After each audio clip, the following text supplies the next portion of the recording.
Hello, good evening, everyone. Erev Tov. Good morning, good afternoon. Welcome to the first webinar of 2024. Please say hello in the chat. Let us know who you are and where you're calling in from or tuning in from. We have a very interesting webinar coming up tonight with my boss, our CEO, Dan Alon. He's about 6 months on the job, and like all of us, 3 months into the war. And we're going to be talking about Dan's time in office and particularly the SPNI vigorous emergency response, but also looking forward to 2024 and what we're planning to do, both in terms of our continued emergency response, but also in terms of our ongoing nature protection and educational activities. Hi, everybody from Israel and New York City and Niana. Near Boston. Oh, okay. Where near Boston? Let's be specific. Our director in North America, Rachel, is in Boston area. Shalom from Berlin. Miriam. Not often do we have people from Berlin. Sharon, good to see you on here from Detroit. Sharon is working on getting a Barn Owl film, Dan, into the Detroit Film Festival, I think I mentioned to you. She contacted Yossi Leshem, and they're working on that. Hi from Newton and Boynton Beach and Jersey. Welcome, everyone. Welcome to first webinar of 2024 from Hachavra Laganat Teva, SPNI, coming to you live from Central Israel, from my home in Tel Aviv and Dan's in Kfar Bilu. Get going in just a second. People are joining. Words of 70 people already. We're also live on Facebook. Welcome to our Facebook audience. Howdy from Beersheba, Sarit. As usual, good to see a lot of names that we know. Redondo Beach. I don't exactly know where that is. Sacramento. Great to see everybody in from all the time zones. Evening here in Israel on day, geez, I don't know. It seems like we're pushing 100 of this war. It's the 7th. It's actually a 3-month anniversary today, marking of the 3 months. Hard to believe. It's just colors everything here. And we're going to be talking about it, but not only it. And thank everybody for being here. I want to thank our volunteers in the States and in Canada and the UK. Thanks, everybody.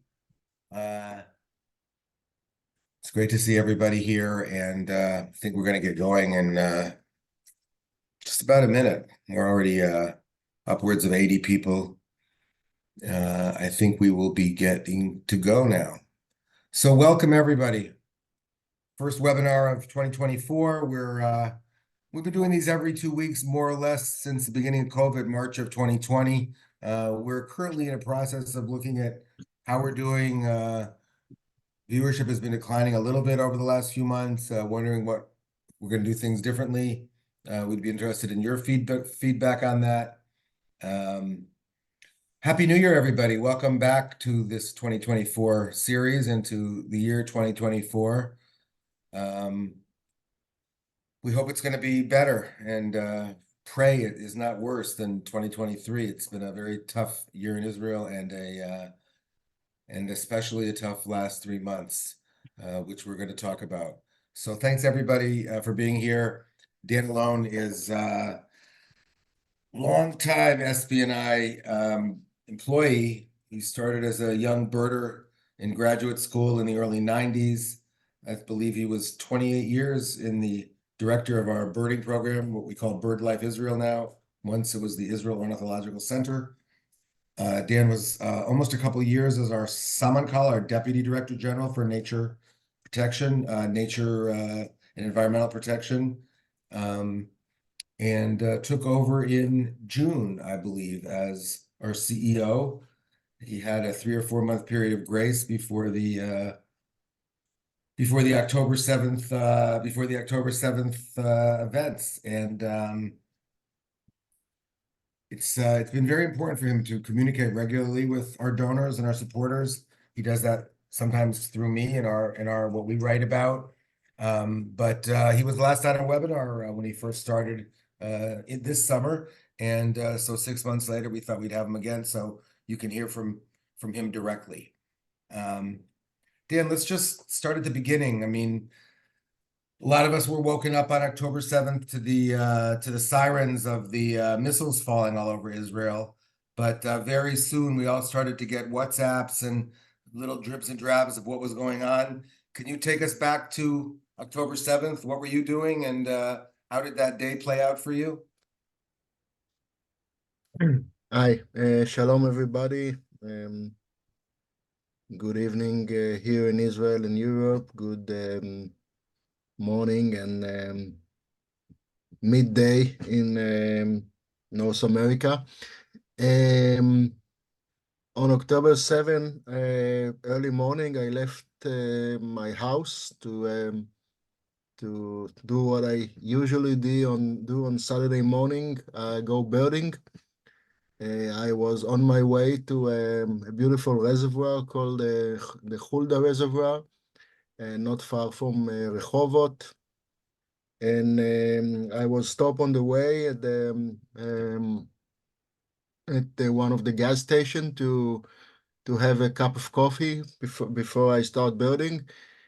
And then I heard the sirens. It was very weird because we didn't expect anything like that, and then lots of booms and it was sound very close. So I was hiding for about 20 minutes at the gas station. They have a little safe room, and then I drive fast back home. And that morning, that day was full of sirens the whole day. Few hours later, I call my staff, my management team of the SPNI, starting to think about where are we with this event. At the evening, we had our first management team meeting to decide about um, our, our very emergency step for SPNI. Close, of course, many things that we cannot do, like hiking in many places, etc. It was the first day after the holidays, and things were just about to start. And so this was the October 7th for me. Wow. So what happened was, and some of probably our regular supporters know a lot of this. We opened up two field schools immediately to evacuees. I believe they started coming in already on October 8th or maybe on October 9th. And you decided that day that we could devote at least 1.5 million shekels to it. And that includes the lost income of having these field schools closed and all our northern field schools closed. And whatever it would cost us to house evacuees with the most holistic and loving care possible. And people will probably remember we've talked about it on the webinars and in our communications, with full board and activities for the kids and the adults and sports equipment that was donated, and just full care, doctors' offices and laundry services and mother baby rooms. How did you decide this all so quickly? How did this happen so quickly? And take us through that. During the first day, we already have people coming to some of our field schools and say, we need a room, we need somewhere to be. We are not on the first priority, evacuate kibbutzes and places. We can't We can't stay there. There's a sound of war around us. We have kids. So it's took us few hours to realize that this is a different event and we need to react very quickly.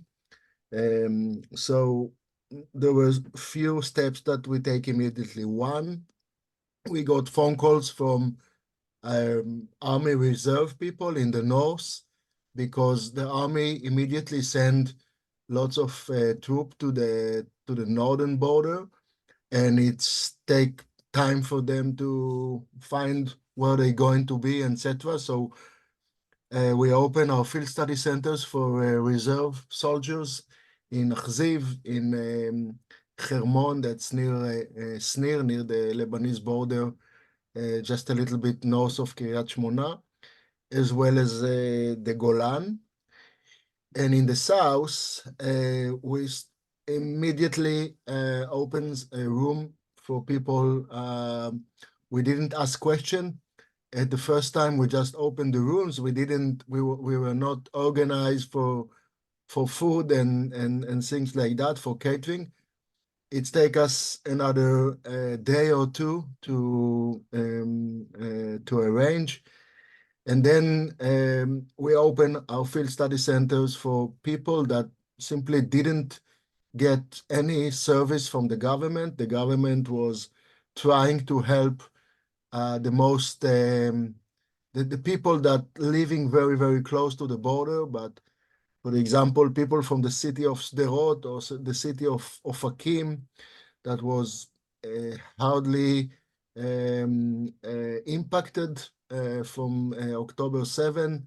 They didn't get any treat by the government, so we said we open our field study center for them. Unfortunately, we have only about 100 rooms to open, so we open all of them, and immediately we start also to serve food, 3 meals a day. We send our guiding teams, our education teams, to the field study center to be with them, to help the kids, to help the adults, to to make what we know to be to guide about nature, to show nature, to take people outside, to take some air, to enjoy the open landscape. And we did it for weeks. For about 5 weeks, we have about 3,000 families. Sorry, we have about 3,000 night in our rooms, about 600 families that, so each family was for a few days. And then we start getting other kind of people calling us. For the example, the Jewish agency call and say they have Olim from Ethiopia. They need a place to be because they don't have shelters in their Merkaz Klita.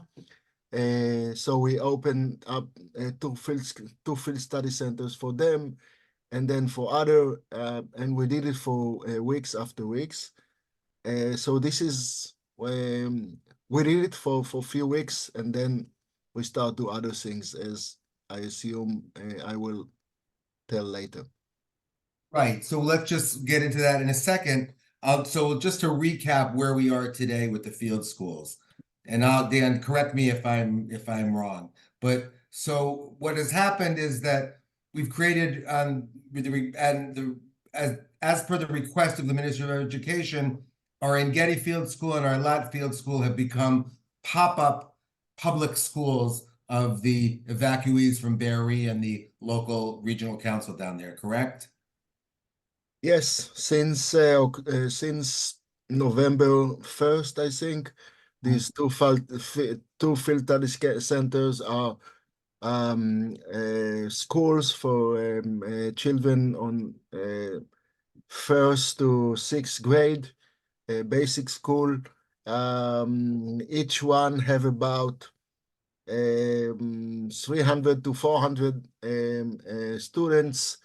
We started in En-Gedi for kids from Be'eri and from Cholit, and then Eilat from kids from many other kibbutzes at the Eshkol regional area.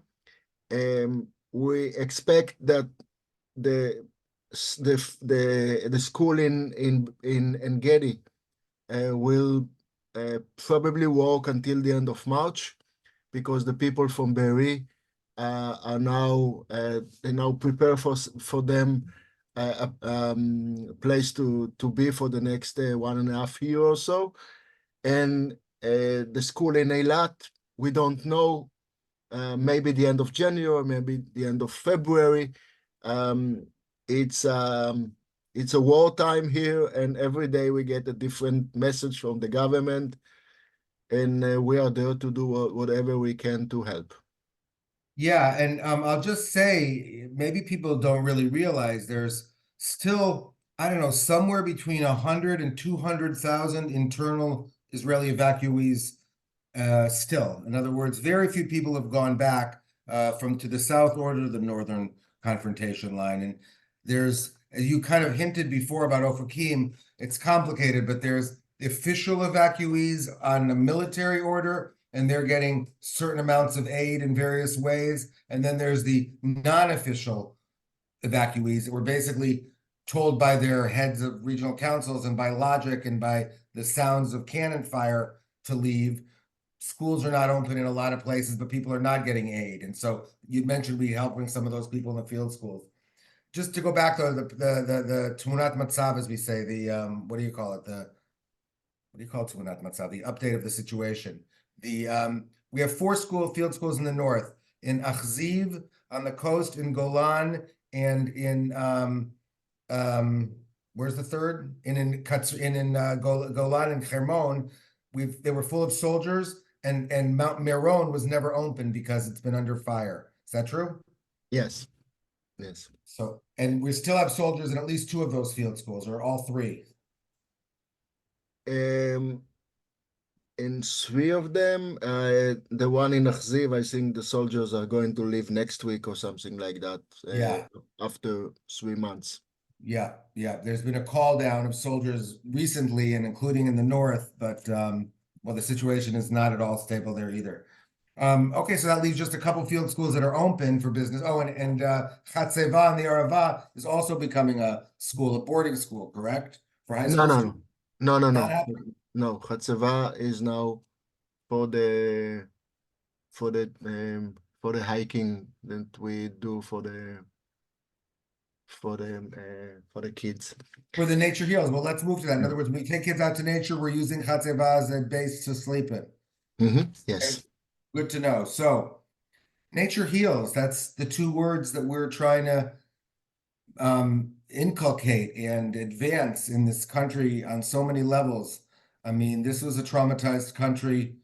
You know, the people from the OTEF, the kids who grew up, or the high school kids who grew up in the Gaza environs, were born to a reality of missiles falling and running to the safe rooms their whole lives. A lot of them were PTSD on October 6th.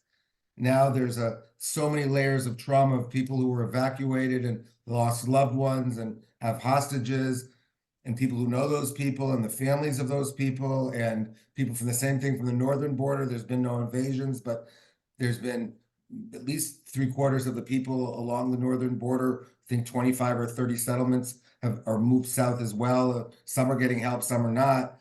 I mean, all of this stuff is making a lot of trauma and stress and anxiety in society. And we know for a fact, it's been proven scientifically, that being in nature helps one heal, in the sense of it alleviates, being in nature alleviates symptoms of stress and anxiety, depression. And so we are trying to get as many Israelis out to as much nature as possible. Uh, and we're doing that in a few different ways. Can you talk about that for a second? Our shorter trips and our longer camp programs, and how that's all being played out. Okay, so we realize after a few weeks of war that many of the teenagers, kids in their 15, 16, 17 years old. Um, they don't go to school. They don't feel like school. They don't feel like any frame. They cannot really back to their normal life. They feel they feel lost, and we realize that what we can do as SPNI is take these kids out for hiking in the desert, um, staying for a few nights in our field study center. We thought that it would be good if they can sleep outside on camping, etc. But Ministry of Education is not allowed something like that now, so they stay in field study centers. We take them to either 3 days or 4 days of camp, hiking with us, with our guide. And it's amazing to see how suddenly these kids feeling that they can breathe, they have the freedom, they can talk about the sadness, the trauma, um, and also they meet friends because many of them are separated into different places. Some of the communities are together in one hotel or one place, but not always.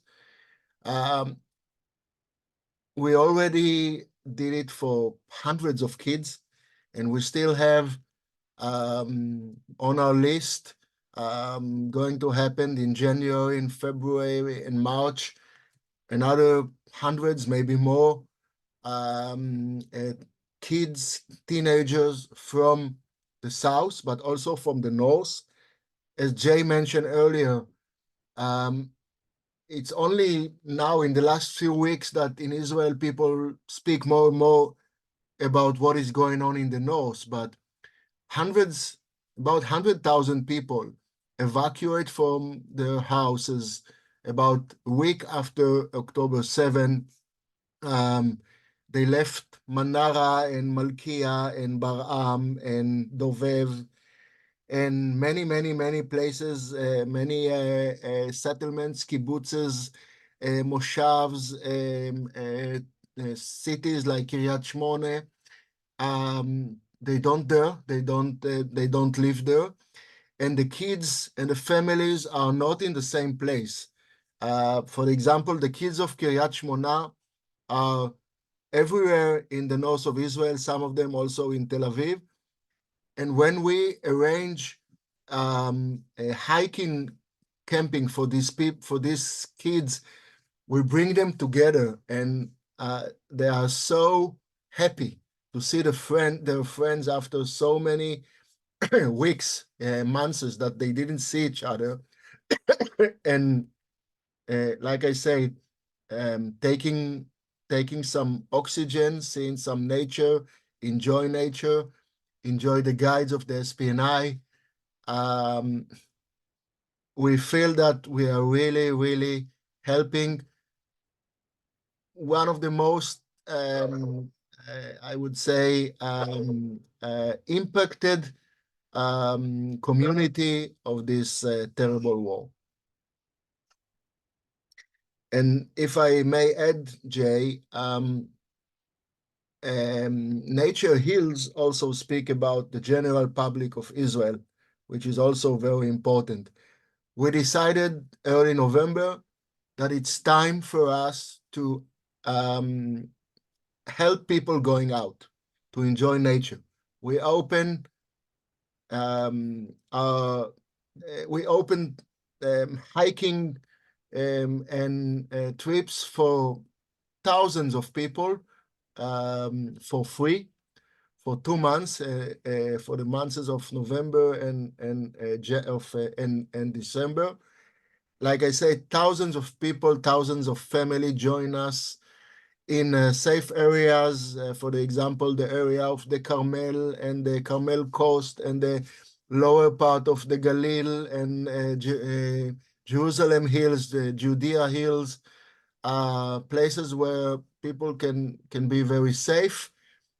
And it's amazing that thousands of people joining us to really take some fresh air instead of sitting in front the television and watching the terrible news. Well, I mean, amazing, impressive. Yes, I meant to imply that everybody's this traumatized. There's circles of trauma and depression, but there's no Israeli is spared. I mean, the hostages every night and the pain and it's just we're too small a country to have anybody that's not in that some circle of trauma.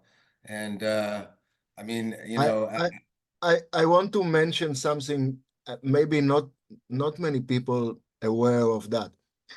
About 6 weeks ago, I got a phone call from head of community of kibbutz, one of the kibbutzes, which is about 7 kilometers or 7.5 kilometers from Gaza. Kibbutz Baruch Hai. She told me, listen, we back home, we cannot stay at the hotels anymore because we can't. And also, we don't get support anymore for the hotels. But we have no services. There are no schools. There are no, the regional community is not functioning. How can you help? I said, well, we're happy to take the community outside to nature. We will find the buses and the guides and the security. Uh, and so far, I think we took all the kids of the kibbutz and some of the families, and we're still working with them. And uh, I feel really that this is what SPNI can do in such a trauma time. Awesome. I just have a couple of things I wanted to mention. One is that if you have questions, please let us know in the chat or and better yet in the questions and answers, and we'll get to them either during or after um, Dan's talk. And I also just want to mention, I want to thank everybody for the support. We raised so much money in Israel and abroad for first for the evacuees and then in Israel primarily for Nature Heals, but not only in Israel, also in the States and in Canada. Um, and in addition to the literally hundreds of thousands of dollars that were raised entirely for, by our philanthropic donors, Dan, for that, and some businesses as well. What about public sector support? Can you say anything about the government support for both the first stage of it and particularly for Nature Heals and what's going to be going forward now in 2024? At the beginning, we didn't get any government support. We did everything on the support we got from many good people. I assume that many of you guys was supporting these things. At the end of the year, we got some money from the Ministry of Education, which really helped us to do more. And now we start getting some because, for example, Ministry of Environment, they look on what we're doing and say, well, this is great work. Can we help? So we say, of course, there's still a lot to do. So we didn't get any approval for that yet, but they basically say that they will happy to match any shekel, any dollar that we spend on these activities. So I hope that we can make an agreement with them in the next few weeks, and they can match it so we can take more kids and more families. I really hope that will happen very soon. That's so interesting that it's the Ministry of Environment environmental protection that has decided to help us. There's a lot of you would think maybe social welfare, education, but that's interesting. So let's move on from Nature Heals to the day after, as we keep talking about, and I think it was already in early November that the government created the National Revitalization Authority, Revival Authority, I think they call it in Hebrew, in English, the Minhelet Tkuma, the authority that's going to rehabilitate the Gaza environs. I know we've been involved, very active in advancing our vision for a sustainable renewal of the Gaza area. Could you relate to that? Yes, well, usually in such event, the first reaction of government and people is let's build everything fast and immediate, and let's don't put any regulations that interfere us. And so this is one thing, and the other thing is the there's not really um, planning. Everybody is say let's do, and then we think. So in the very early stage, we came and say, listen, we have a lot of experience. We have experience of rehabilitation. We have experience of planning. We want to be part of this work. We want to help. Of course, there's the communities. There are people living there. They need to be part of the process. We don't want to force anything. We really want to be part of the process, and I'm very fortunate to say that there's open ears for us. So what we are doing now, we created a small task force to work only at the moment with the Negev, with the Western Negev. We have a staff guy that I don't know how it's happened, but he started to work on October 8th. He lives in Gevim. Gevim is one of the kibbutzes right on the border with Gaza. So he was evacuated on October 9 to the north. It's for me, it's a circle because he's staying in the kibbutz where I was born and where I still have family, kibbutz Mizra, near Nazareth. So this is where they are. He lives now, but he will be the head of this task force. We have plenaries there. We have ecologists. We have educators. And Yotam, the head of the team, is expert of working with communities, working with people, and we are trying to help uh, to make sure that the rehabilitation process will not.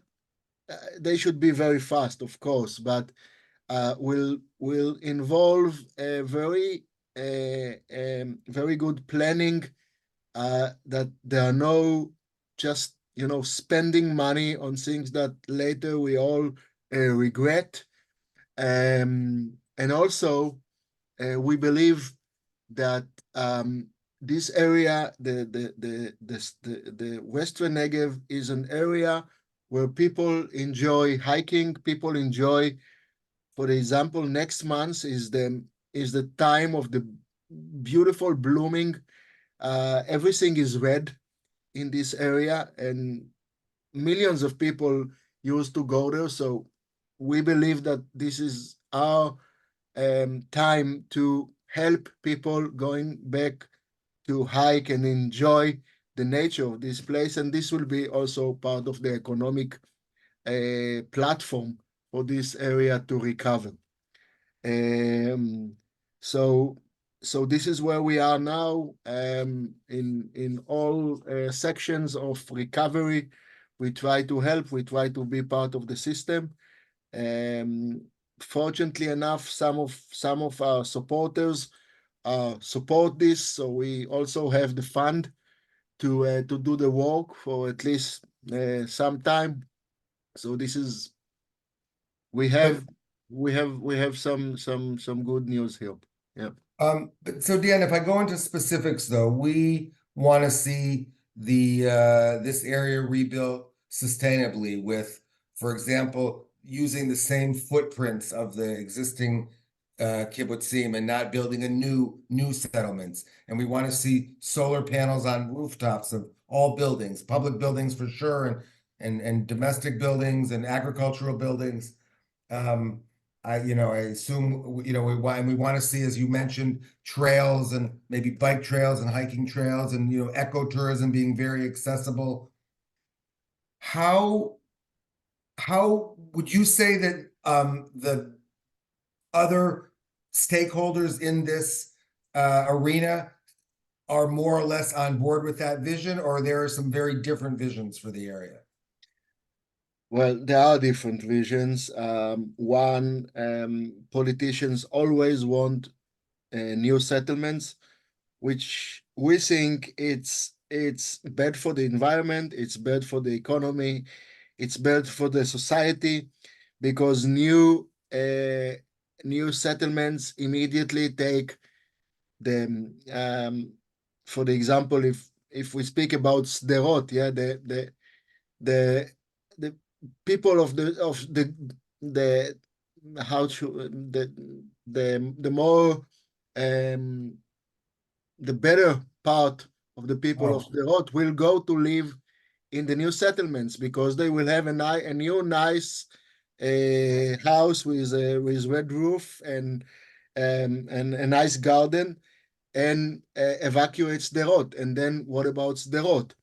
So we believe that we need to invest in Sderot, we need to invest in Ofakim, we need to help the community to recover and not spend money into new settlements that at the end take a lot of money and doesn't really help the community. Of course, we need to help to rebuild the kibbutzes. Some of the kibbutzes are completely destroyed, but they have a beautiful place. They were born there. They live there. So it's time for us to help them to rebuild in the same areas, the same place, with renewable energy on the roofs. Zero, they can be a zero energy. They can have. I mean, it's time for this community to get what they deserve. A very modern settlements with all the services that they need, but considering the environment and considering the beautiful area that they live. I I mean, if we speak to the people of Kfar Aza or Be'eri or Nir Oz, they don't live there because of the big mall that they're going to have near their fence. yeah. They live there because of the beautiful landscape, including agriculture, including open lands, including beautiful blooming. This is the landscape they came for, and this is our I would say our this is where we can stand for them and say, this is how the Western Negev is looking like for so many years. Let's make it again like that, because this is why people wants to live there. And if you had to guess, 2 or 3 years from now, when hopefully it's all been rebuilt, will that vision be the vision that holds mostly? Or what do you think? It's very hard to say because, like I say, many people want to do big things, big project, and they don't really think about how these big projects look or will be in 10 years from now. Like I say, you build a mall, but then somebody needs to um, to buy a shop in the mall, and that's not always the situation there. So there's a huge advantage in this area, and the advantage is not the mall, and it's not the big project. It's the beauty of this very beautiful landscape. Yeah, Uh, so I assume we will manage to reduce many of the big dreams of developers, not everything. Um, and I don't want to talk from for other people's. I assume this is what, and I talk to many people. This is where they want to go back and live. So it's also our time to say we are here also for the people that want to live back in a beautiful landscape, the beautiful Western Negev, and they don't need another Tel Aviv uh, uh, where they are. They yeah, live there because of the beautiful landscape. yeah. Thanks. So let's just move north for a second. One of the things you've been doing, and I'm, proud to tell everybody that since the first Sunday after the tragic events, you've been doing company-wide webinars with over 100 SPNI staff people every Sunday morning. And for a while now, you've been telling me sort of in, asides how bad things are in the north. We don't really even know how bad it is because there's so many closed military zones and things are trickling out. As you know, my daughter lives on a kibbutz up there and is an internal evacuee, and and nobody knows what's going on. As sort of as uncertain as things are in the south, they're even more uncertain in the north, and there is no authority that's dealing with the whole rebuilding of the north and their settlements that have been destroyed now by missiles, and it's really getting not a lot of attention in the Israeli press, I would say, at least as much as it deserves. But today, you invited our nature protection coordinator from the North, Liron, to give part of the webinar, and he's on a committee up there with the IDF and learning a lot of stuff that he couldn't really tell us about. I'm sure you're privy to it, but I mean, it looks really bad up there. I mean, what can you say about what's going on in the North? It is bad because the border with Lebanon is a mountain area with a lot of forest and a lot of beautiful landscape and habitat. And there's a war there since the beginning of the war in the south. The south was suffering terribly, suffered from loss of life. In the north, fortunately, Israel evacuated immediately the people that live there, but the army is there. The army is almost everywhere with the army troops and the army machines. It's including tanks and everything that you can imagine, and they are everywhere in the wood, in the in the beautiful Galil. I assume many of you knows how beautiful is the Upper Galil area near the Lebanese border. Um, so there's a lot of missiles coming from Lebanon, and there's a lot of army activity, and the army need to move, so they pave um, um, just tracks, roads in the middle of the woods, in the middle of the nature reserves, and there's not much we can do. There's not much the Nature and Park Reservatory can do. We try as much as we can, and I can say for the army ask the army come and say, listen, we need to be here. What can we say? Not always we have the answer. So sometime we basically nature suffered from the army. We try to prevent as much as we can. We try to work with the army. It's not always possible because sometimes the army wants to be very fast, they want everything immediately. And I I was not yet visiting the Upper Galilee area because we can't go there. It's completely closed military area, but I see a lot of pictures, and we will have a huge rehabilitation walk um, um, um, at the end of this war. The Galil will look very different from the Galil we all know.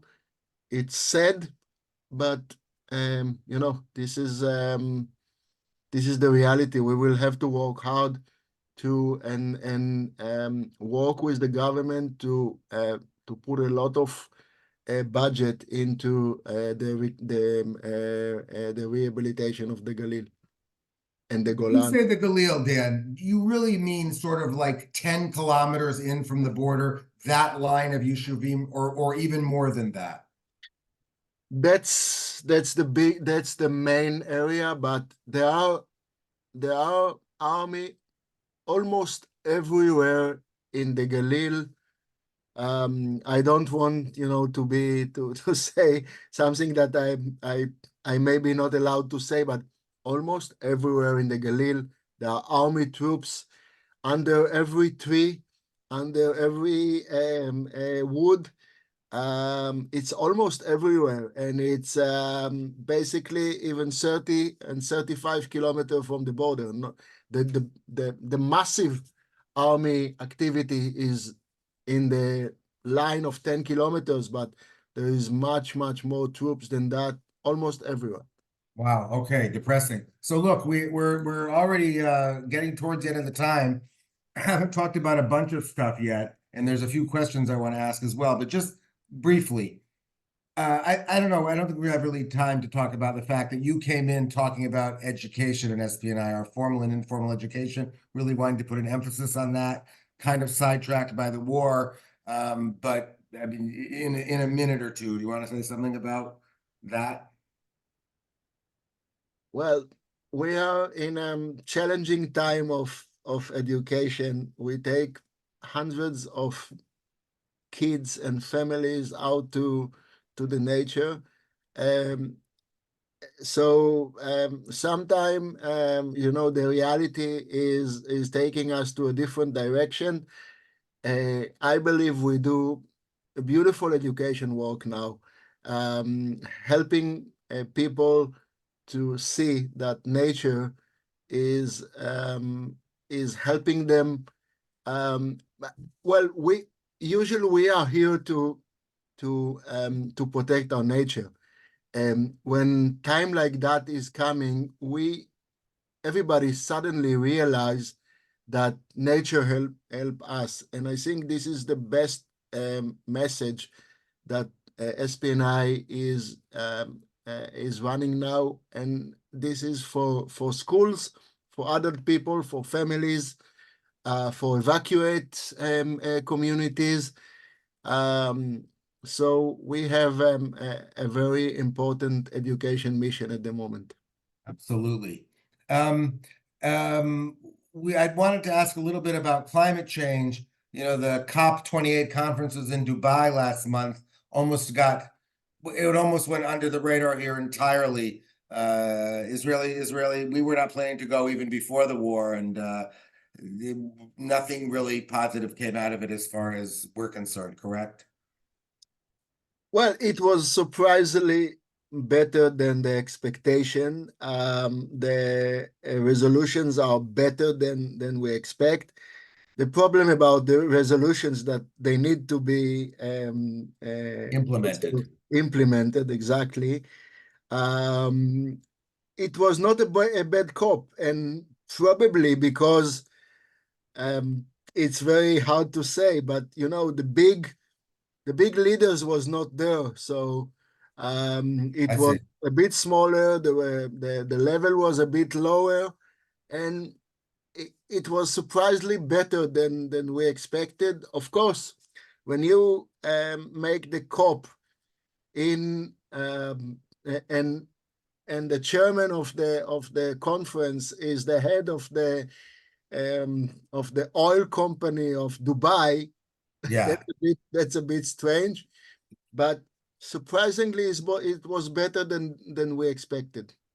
Okay, well, good to know. And last thing I'm going to ask you, and before I ask a few questions that have come up here, which you're going to have to be, but within just a couple minutes, we've been telling people, I've been telling people on webinars and in my trips to the States that startup nature, the concept of rewilding fish ponds that are economically failing into wetland habitats, into healthy swamps and wetlands and marshes, that concept has been paradigm changing in Israel. We've been saying that for 2 or 3 years now, but now I feel that it is really truly at an inflection point where the authorities, the policy community that is relevant to this activity has totally gotten on board and realized how important this can be to Israeli biodiversity and carbon storage and bird migration, fly route, and Well, a Jay, couple. I feel we need another webinar for that, but That's true. you're absolutely right. When we came with this vision of I don't know 5,000 acre or 10,000 acre, we didn't realize that it's going to happen that fast. Um, we started with two sites where we still have the one in Kfar Upin and the one in Magan Michael. Just lately we signed a contract up in the Galil in Kibbutz Dan in the north. We have new project, huge project on the Carmel coast. We just started to plan now. We have new projects in near the Jordan River, and as you mentioned, the government is on board. There's a huge things going on, and I think we should have a webinar on that issue soon, so I can say much more about it because Okay, it's we'll make sure we do required. that. Yeah, we'll Okay, do well, it. thank you very much. I want to get to a few questions here that people were nice enough to ask in the question and answer. How do you help yourselves and your staff? Everybody seems so stressed. I know your answer, but and, how do Um, you? Making good things for the people is Israel is the best way I can do for my staff. The first day, as Jay mentioned, first of all, after a few hours, we told our staff, you are free to do whatever you like. You can come to work, you can stay with your family. We know some of the people are going to reserve, and some people are evacuate, and some other people's feel very traumatic about the situation. So we let people decide what they want to do, and surprisingly or not, most of the people decided to come to work and keep their life as it was before. And then we started, as Jay mentioned, this Zoom every Sunday, an hour Zoom meeting. Lots of people joining, and we just tell them about everything we're doing, and also a little bit history about SPNI. We celebrate 70 this year. We cannot celebrate, so we tell the people of the SPNI stories about 70 years of success.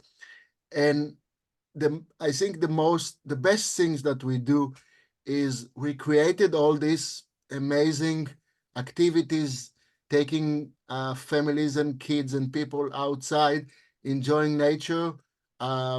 We feel that today nature is helping society. Usually, the society is helping nature, and now nature helping the society. And I feel every day that this is something that going out of the SPNI, but the employees of the SPNI feel like that's my feeling. That's what I hear every day from the employees. Thank you very much for keep SPNI working activities for adapting SPNI for the new situation so fast. It's very important for people, and I think this is how we manage to keep the staff um, um, uh, Same. yeah, healthy. Yeah. Thanks. A very optimistic questioner anonymously asks, is there any possibility to create peaceful, sustainable permaculture type futures for Jewish Israelis and former neighbors in Gaza? True cooperation. It's not the first Well, time, Dan, we've heard from people about the possibility of what could peace with Gaza would mean, but well, I don't know. I yeah, mean, I hope. I yeah, really hope. yeah, someday. You know, I'll tell you a story. Um, exactly 22 years ago, uh, it was 20, sorry, it's now 24 years ago, the second Intifada started. I was on the first week of the second Intifada. I don't know if you remember huge events in the Arab community of Israel and Jerusalem, etc. I went with some colleagues to Jordan for the IUCN meeting. IUCN is the UN Conservation of Nature. It was a huge meeting, thousands of people. The Jordanian didn't like Israeli coming to this event. And in the middle of the event, I see somebody I know running to me with a piece of paper and telling me, Dan, the project you apply half a year ago to work together with the Palestinian and the Jordanian to create three bird watching centers in Jordan, Israel, and Palestine is approved by the European community. I say, what? We are surrounded with people that want to um, evacuate us from Jordan back to Israel, shouting in the streets, let them, and you come to me with this paper. Well, 6 months later, the project was started. We created these three bird watching center, one in Kfar Upin, still now an excellent place. One was in Jordan and one in Jericho. Um, it was there for a few years, and some of it worked, some of it didn't. We worked with Jordanian and Palestinian for many years. So I think I need to um, stay optimistic. Absolutely. Well, we're really at the top of the hour now. A couple of quick questions, really in just a sentence. I think I can answer. We've been involved with maintaining agriculture and livestock. No, that hasn't really been our job. There's been a lot of volunteers doing that in the Western Negev. And in terms of wild nature rehabilitation, we did a whole webinar on sort of what we see is going on down there. But Dan, you, in a sentence or two, can you answer that? What do you mean by habitat? What kind of nature damage, natural area damage has happened in the South, and what's going to be done about that? Do we know? Yeah, well, in the south, the big problem is huge areas that been destroyed by tanks and big Yeah, heavy equipment. Yeah, heavy equipment. Um, we need to fix it and to let the flower blooms again. It will take time. I think that in the south it's not it's less problematic. It will be much more problematic in the north because of the landscape, because of the habitat, because of the woods. Uh, to um, um, recover there, it will be much more difficult. I got it. Thanks. And Dan Pava asked quickly about we're in alliance with other environmental organizations about our vision for the negative. And Tim, by the way, Tim Bailey also writes, you're on board. We're on board, Tim, with that vision as well. And I believe we are working with other environmental organizations and other partners. Absolutely, yes. Okay. We're over the hour. Dan, thank you very much for being here. Thank everybody for commenting. Sorry for the comments we missed. We've taken all of your information. Please write me directly if you have any questions or comments. And again, I'll mention that we are looking at these concept of the webinars and curious what you think about how we could improve them or what we should be doing in the future vis-a-vis these webinars. So thank you all very much. Coming up in 2 weeks, Alon Casal, our former longtime director of the Jerusalem Bird Observatory, working with us now on all the Nature Heals stuff. We'll be talking about really the therapeutic properties of nature and other interesting things for our Tu B'Shvat webinar, which is 2 weeks from Sunday, I believe. Stay tuned. Thanks very much. Thank you very much for your support, and we'll see you in a couple weeks. Thanks very much, Dan. Thanks, David Amichai, at home doing back office, as usual. Appreciate it very much. And thanks, everybody. Hi, Leanne and Maggie. Glad you're here, and talk to you all later. Bye. Lila Tov. Later.